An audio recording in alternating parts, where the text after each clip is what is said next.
Hey, friends, let people grow. We have to give people room to grow and not have so many expectations or get disappointed in them. People's faith, they don't just become followers of Jesus and go, always up and to the right or, depending on which, I don't know which way this video is going to play, right? We have to give them room to grow. We have to let, them see what God's going to do in their life. We have to stop having so many expectations of people. We're going to be in John chapter 4, verse 33 and 34. uh you should read this whole story, from there to the end of the chapter. We're on to a new story. But here's what it says. After 2 days, he left for Galilee. Now, Jesus himself had pointed out that a prophet has no honor in his own country. See, what's happening, it says after 2 days. What that's about is okay, so we're still a little bit in the previous story. They wanted Jesus to stay for him for a little while and talk to him and tell him his plans for their life. And so he did. He stayed for 2 days and then he moved on.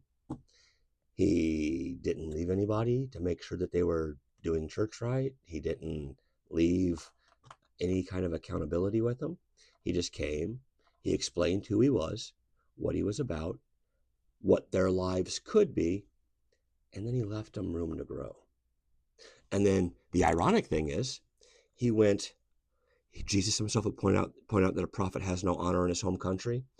This, he said when he arrived in Galilee, when he went back, he knew he was going to go back into a hostile situation.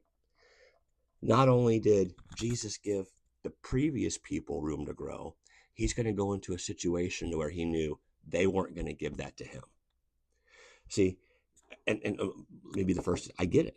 Like, there's some people, me, I'm so grateful that I have a wife that's patient with me because I love starting new things. I've got ideas. I get so energized by it. And so sometimes I'll be like, Kim, I think we need to. And she'll be like, go do it. Let's see what happens. And sometimes we try it and it fizzles out. And sometimes we try it and it turns into writing a daily devotional for 5 years. Or, since the beginning of the year, I told her I was going to start putting on a video every day. And we've pretty well kept that. We missed a couple there, but it turns into something. And sometimes we try it, or I try it, and it's like, I'm never doing this again. But she's been, our 20-year wedding anniversary is this month.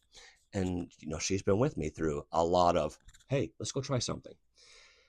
She's given me a lot of room to grow and develop and become a person who become the person that God's trying to create. And not everybody gets that. Some people, again, I think all this is well-meaning. They get their dreams quashed, or they are somebody who, tries and doesn't work and try and doesn't work. And so they're, the people that are around them are like, hey, we've seen this before, man. Just get back to work and, stop. That's what's going on with Jesus. These people had seen him grew up. They seen him as a baby. And, maybe some of them had changed his diapers. Who knows? And now he's showing back up, recognizing that a prophet has no honor in his his home country. And he knows that as he's going to begin to talk to them about the things that their heavenly Father has for them, they're going to be like, who are you? And so the lesson for you and for me is we've got to learn to give people some room to grow. They're going to make mistakes. It's not going to go as we think it should for them. And we've got to love them through it anyway. We're so grateful. We should be so grateful to have a Heavenly Father who doesn't give up on us, right? That's what grace means. There's nothing that you can do to make him love you anymore, and there's nothing that you can do to make him love you any less, right? We have a Heavenly Father who wants to walk with us. That's our whole thing. And every time that we fall down or we take a detour, he picks us up, he dusts us off. Or if we take, we take a detour, he's like, I'm right here whenever you're ready to get going in the way that's going to be best for you. And he's patient and he loves us. And when we come back, he goes, let's go. We have a Heavenly Father who gives us room to grow. Let's do that for the people that he places in our path. Have a beautiful day. Bye-bye.